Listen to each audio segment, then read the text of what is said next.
도널드 트럼프 미국 대통령이 글로벌 관세를 10%에서 15%로 인상하겠다고 밝혔습니다. 소셜미디어 트루스 소셜을 통해 즉시 효력을 갖는 조치라며 이같이 적은 겁니다. 또한 주요 교역국들이 수십 년간 아무런 보복 없이 미국을 갈취해왔다고도 했습니다. 앞서 미국 연방대법원은 트럼프 대통령의 상호관세 조치가 위법이라고 판단했습니다. 이에 트럼프 대통령은 즉각 반발했습니다.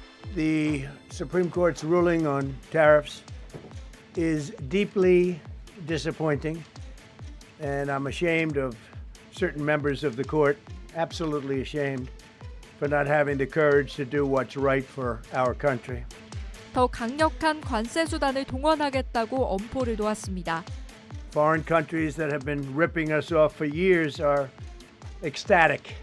They're so happy.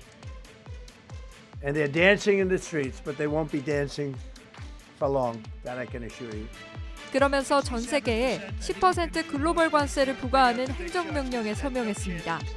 이에 더해 글로벌 관세를 15%로 올리겠다고 밝힌 상황, 추가 행정명령 등 후속 조치가 뒤따를 걸로 보입니다. 네, 중요한 건 우리나라 상품에 물릴 관세인데요. 포괄적 관세 위협은 피했지만 한국 상품을 겨냥한 더 치밀한 핀셋 관세 우려가 더 커진다는 지적도 나옵니다. 워싱턴 연결하죠. 자, 정강현 특파원, 트럼프 대통령이 오히려 관세 권한이 더 강해졌다고 역공에 나섰죠? 네, 대법원이 관세 자체를 부정한 건 아니라며 의미를 축소했습니다. 오히려 다른 무역법을 동원할 권한이 더 명확해졌다며 역공에 나섰습니다. 직접 들어보시죠. They did not mean to do so. The Supreme Court's decision today made a president's ability to both regulate trade and impose tariffs more powerful and more crystal clear rather than less. 네, 그러면 앞으로 어떤 조치가 예상이 됩니까? 네, 당장 사흘 뒤 무역법 122조를 근거로 전 세계에 10% 관세를 부과합니다. 다만 이 조치는 150일로 기한이 제한됩니다. 그래서 이 기간 동안 의회 승인 없이도 영구적으로 관세 부과가 가능한 301조와 232조 조사를 추가로 진행해서 상호관세를 대체할 또 다른 관세 체계를 구축하겠다는 게 트럼프 행정부의 구상입니다. 네, 그동안 미국이 걷어들인 상호관세가 240조 원에 달합니다. 기업들은 이 돈을 돌려받을 수 있습니까? 트럼프 대통령은 즉각적인 반환을 거부했습니다. 직접 들어보시죠. Wouldn't you think they would have put one sentence in there saying that keep the money or don't keep the money, right? We'll end up being in court for the next 5 years. 이 막대한 환급금을 인질 삼아 소송들을 끌면서 대미 투자 협상 카드로 쓰겠다는 전략으로 보입니다. 네, 새로운 핀셋 관세 위협이 커진다는 건 무슨 얘기입니까? 네, 우리로선 25% 관세 재인상 압박은 피했지만 불확실성은 더 커졌습니다.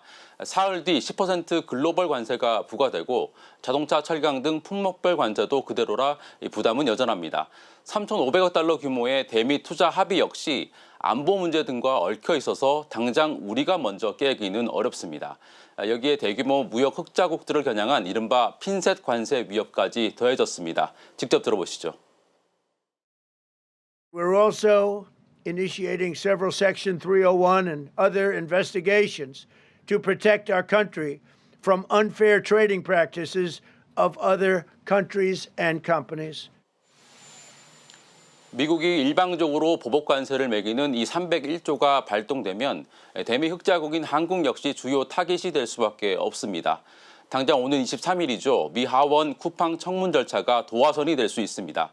한국의 플랫폼 규제를 미국 기업 차별로 엮어 보복 관세를 덮어씌울 명분으로 삼을 수 있다는 우려가 나옵니다. 지금까지 워싱턴에서 JTBC 정강현입니다. 청와대와 각 부처들도 대책회의에 들어갔습니다. 다만 이미 맺은 한미 간 대미 투자 합의를 원점에서 다시 협상하는 건 쉽지 않을 거란 전망입니다. 김재현 기자입니다. 청와대는 오늘 오후 위성락 안보실장과 김용범 정책실장 공동 주재로 회의를 열었습니다. 구윤철 경제부총리와 김정관 산업통상부 장관 등 관계부처 장차관이 참석한 가운데 이번 상호관세 판결 내용과 영향을 점검했습니다. 청와대는 미국이 10% 관세 부과를 후속 발표한 만큼 추가 조치와 주요 국가들의 동향을 면밀히 파악해 나가기로 했다고 밝혔습니다. 그러면서 한미 관세 합의를 통해 확보한 이익 균형과 대미 수출 여건이 손상되지 않게 한미 간 우호적 협의를 이어나갈 계획이라고 했습니다. 대미 투자 특별법 등 입법 절차도 차질 없이 진행해 나가기로 했습니다. 앞서 산업통상부와 재정경제부 등 소관 부처들도 긴급 대책회의를 열었습니다. 미 연방대법원에서 상호관세를 위법으로 판단했지만 우리 정부가 미국과 약속한 3,500억 달러 규모 대미 투자 합의를 큰 틀에서 재검토하기는 어려울 거란 전망입니다. 철강과 알루미늄 등에 부과되는 품목별 관세가 여전히 유효한 데다 관세 부과 의지가 강한 트럼프 대통령이 다른 통상카드를 쓸 가능성이 남아 있습니다. 무역법 301조 불공정 무역 조사나 또는 무역확장법 232조 품목 조사를 통해 가지고 품목 관세율이 더 올라가지 않을까 하는 우려가 나오는 거죠. 불이익 우려 때문에 섣불리 재협상이나 조정을 요구하기 쉽지 않은 상황이라는 겁니다. 불확실성이 커진 만큼 주요국 정부와 기업들의 대응 방안을 지켜보며 신중한 접근이 필요하다는 분석입니다. 눈치 싸움을 당분간 할 것 같아요. 어떤 대안들을 들고 나와서 압박을 할 건지 이런 상황을 좀 보면서 이제 좀 대응을 해야 되지 않을까. JTBC 김재현입니다.